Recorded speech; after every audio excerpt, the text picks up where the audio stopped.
1746-1766. Une enfance à Saragosse.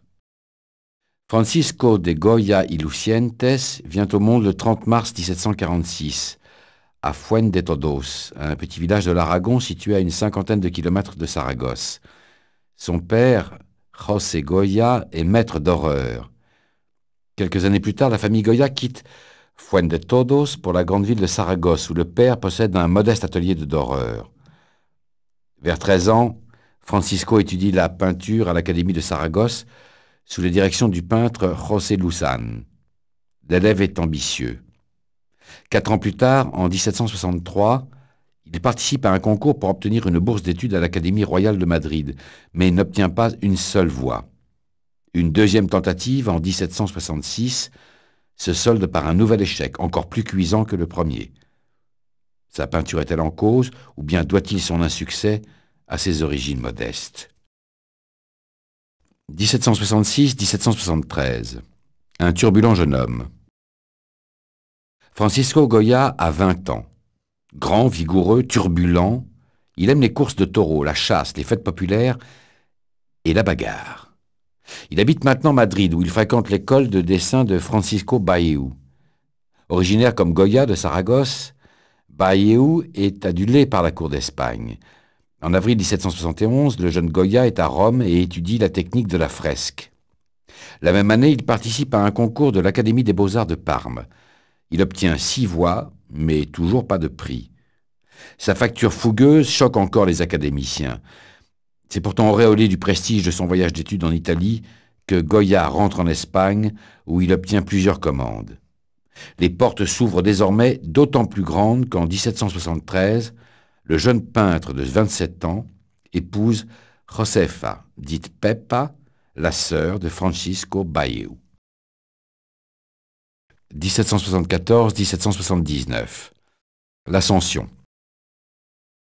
Goya a maintenant 28 ans et la fortune lui sourit.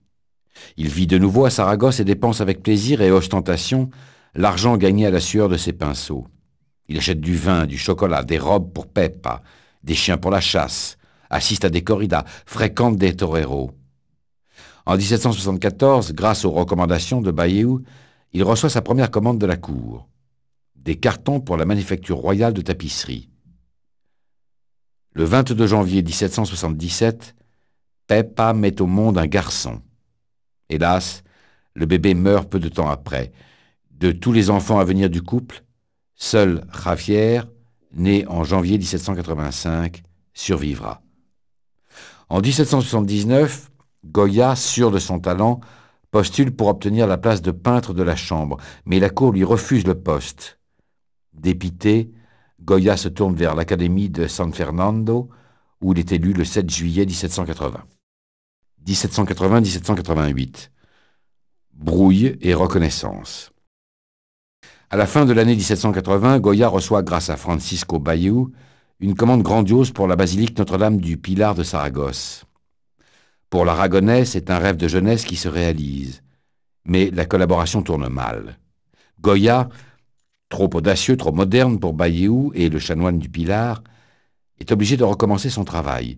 C'est la plus grande humiliation de sa carrière. Goya, le fils du doreur, change de milieu. Il fréquente des intellectuels, historiens, économistes, écrivains, et découvre avec eux les problèmes de son pays. Réceptif et sensible, il illustrera et dénoncera bientôt ce qui le choque. Le poids de l'Église, la délinquance, la folie, la violence, la décadence. Le 7 juillet 1786, Goya, qui vient d'avoir 40 ans, obtient la place tant convoitée de peintre du roi. Bailleu, avec lequel il vient de se réconcilier, se vante d'être à l'origine de la nomination de son beau-frère. La sécurité matérielle du peintre est désormais assurée. 1788-1792. Peintre de la Chambre. En décembre 1788, le roi Charles III meurt. Le prince des Asturies, Charles IV, monte sur le trône. Son épouse, la reine Marie-Louise, règne en maîtresse absolue et place ses favoris. Goya, qui en fait partie, est nommé peintre de la Chambre le 30 avril 1789. En France, c'est la Révolution. Le peuple d'Espagne n'est pas troublé, mais la cour s'inquiète. Les meilleurs amis et protecteurs du peintre, suspects de libéralisme, en sont écartés.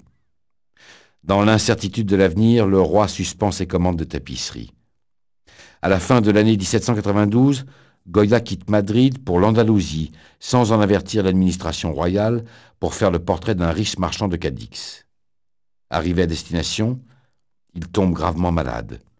Après une longue convalescence, l'artiste reste sourd d'une épuisante surdité, accompagnée de terribles bourdonnements. 1793-1807. La liberté.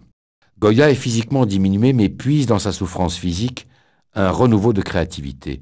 Son œuvre évolue vers un imaginaire nourri des fantasmes de sa solitude. Bientôt, il passe à la caricature satirique. Ses 80 caprices, gravures à l'eau forte publiées en 1799, sont autant de dénonciations des maux qui rongent la société espagnole.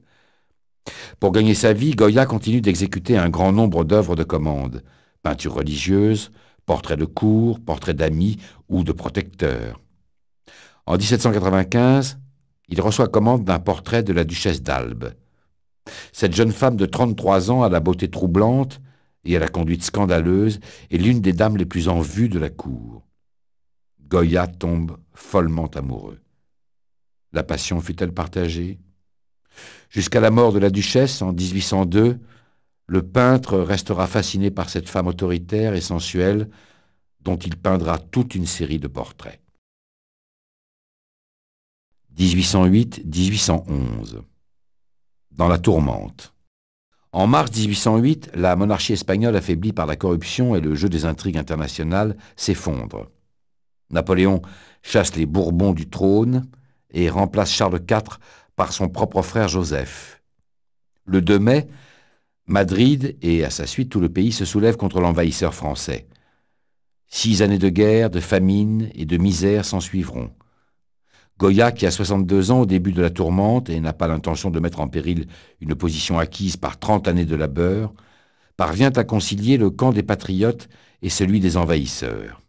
Il ne refuse aucun portrait officiel et peint tout aussi bien les généraux français que les héros de la libération espagnole, comme le duc de Wellington. C'est aussi à cette époque qu'il grave le terrible réquisitoire des désastres de la guerre.